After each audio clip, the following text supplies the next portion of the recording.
Hello students, good morning. मैं Pravesh Sharma, welcome back to my channel. आज language across the curriculum के अंतर्गत हमारा टॉपिक है फैक्टर्स इन लैंग्वेज डेवलपमेंट, यानी कि भाषा विकास में कारक। बालक के भाषा विकास में एज के अतिरिक्त और भी बहुत सी बातों का प्रभाव पड़ता है।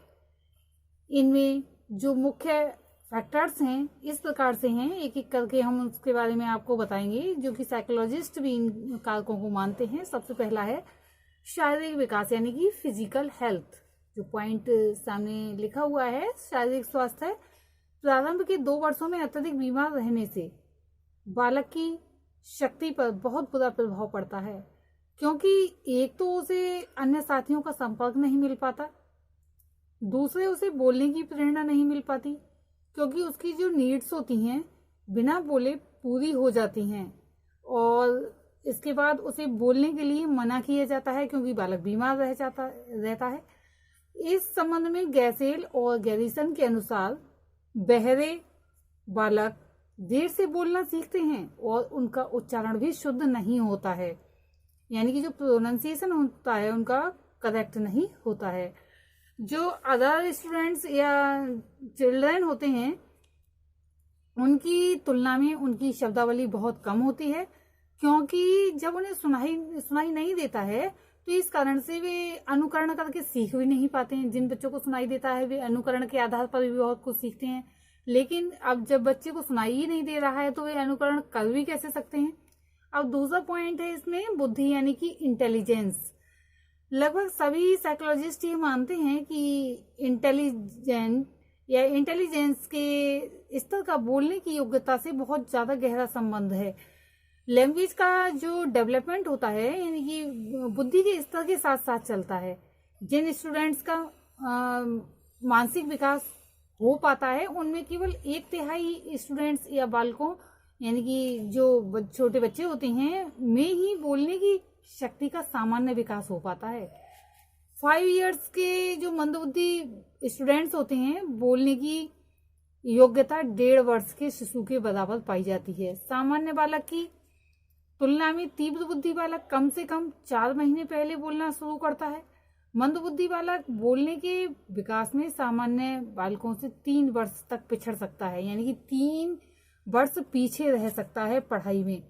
परंतु इस संबंध में सभी जो मंदबुद्धि बालक एक जैसे नहीं होते हैं। जैसे कि कई निष्कर्ष निकाले गए हैं, जो साइकोलॉजिस्ट हैं उन्होंने बहुत सारे निष्कर्ष निकाले हैं। सिल्कन और लायंस ने अनेक प्रयोग किए हैं।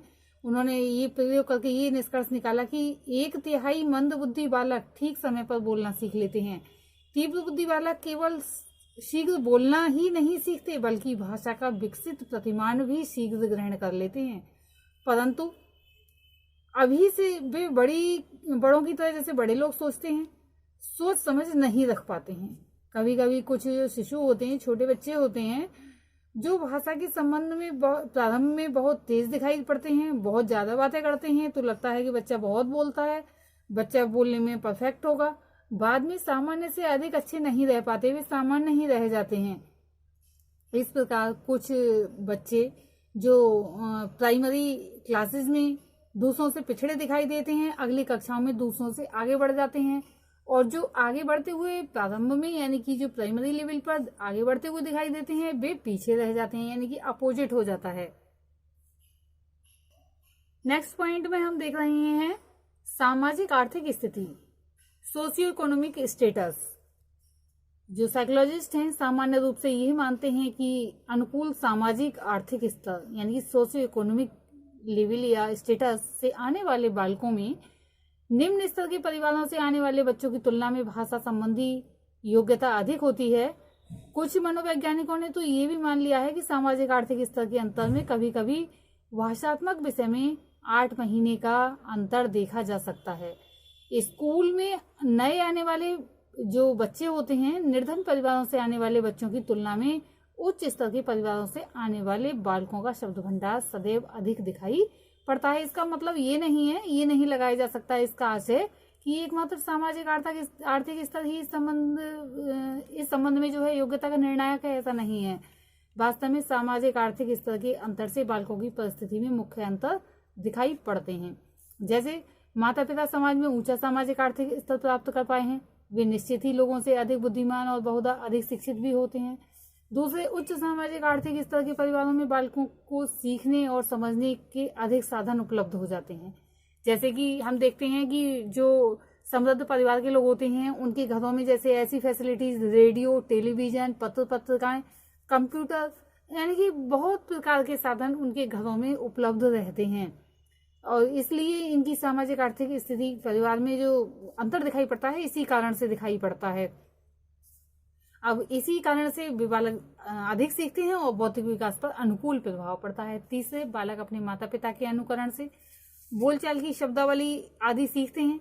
जैसे कि स्वाभाविक है कि उच्च सामाजिक आर्थिक स्तर के परिवारों में पले बालकों की बोलचाल और शब्दावली जो निम्न लेवल के परिवार हैं, फैमिलीज हैं, उनके बच्चों की बोलचाल और शब्दावली से अधिक अच्छी होती है, क्योंकि वे समाज की में अपनी इमेज बनाए रखना चाहते हैं और बच्चे को अच्छे से अच्छा सिखाने का प्रयास करते हैं।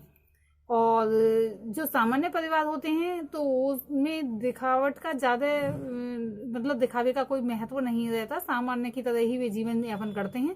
तो इसलिए बालक जो है किसी भी तरह से बातचीत कर रहे हैं तो इसका कोई फर्क नहीं पड़ता। अब लैंग्वेज में भी है तो जो बोली होती है उसी का प्रयोग करते हैं। जो शुद्ध भाषा होती है, जो समाज में लिखी भी जाती है, बोली भी जाती है, पढ़ी भी जाती है, उस तरह से उन्हें नहीं सिखाया जाता है। चौथे, अधिकतर निर्धन परिवारों में माता पिता जीविकोपार्जन में इतने व्यस्त रहते हैं कि बालकों को सिखाने की ओर भी ध्यान ही नहीं दे पाते हैं। दूसरी ओर उच्च सामाजिक आर्थिक स्तर के परिवारों में बालकों के विकास की ओर विशेष ध्यान दिया जाता है। जैसे घर पर ट्यूटर लगवा दिया, फिर घर में और उनके घरों में और जो काम के लिए जो रख लिए जाते हैं, जैसे मेड वगैरह काम करते रहते हैं, तो माता पिता को भी पढ़ाने का पूरा समय मिलता है और बच्चों पर ध्यान देते हैं। तो इस कारण से भी इनमें अंतर आ जाता है। नेक्स्ट पॉइंट हम देख रहे हैं लिंग भेद, यानी कि सेक्स डिफरेंस। भाषा संबंधी विकास में लड़के लड़कियों के तुलनात्मक अध्ययन से ये ज्ञात होता है कि लड़कों की तुलना में लड़कियां शीघ्र बोलना शुरू कर देती हैं, वे जल्दी सीखती हैं बोलना। लड़कियों का भावात्मक विकास, वाक्य की लंबाई, उनकी शुद्धता, शब्दों का प्रयोग, आकलन शक्ति और उच्चारण यानी कि प्रोनाउंसिएशन आदि की दृष्टि से जो लड़के होते हैं कहीं अधिक अच्छा होता है। औसत रूप में उनका शब्द भंडार लड़कों से अधिक होता है।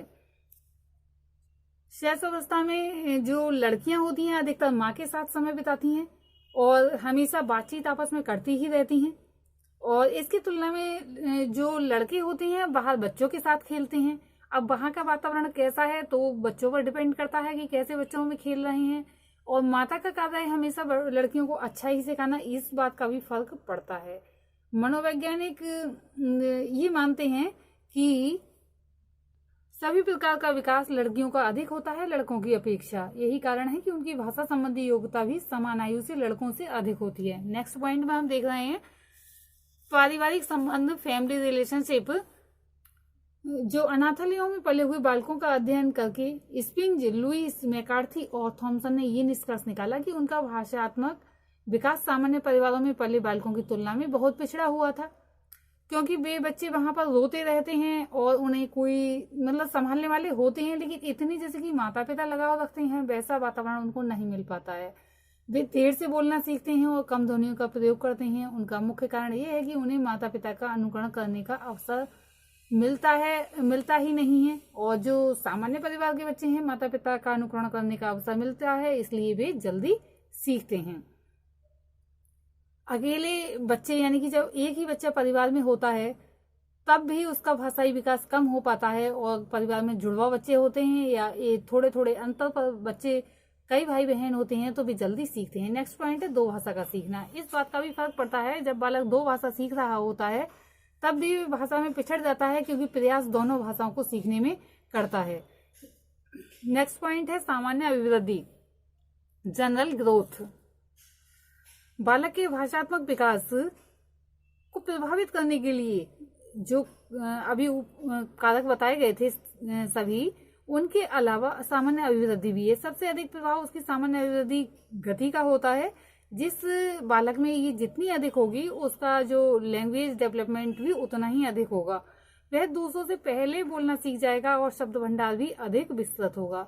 और देर से बोलने वाले बालक के विषय में इस पिछड़ेपन के कारण की जांच करके अवश्य उपचार किया जाना चाहिए, वरना बालक पिछड़ा ही रह जाता है। आज के लिए इतना ही, धन्यवाद।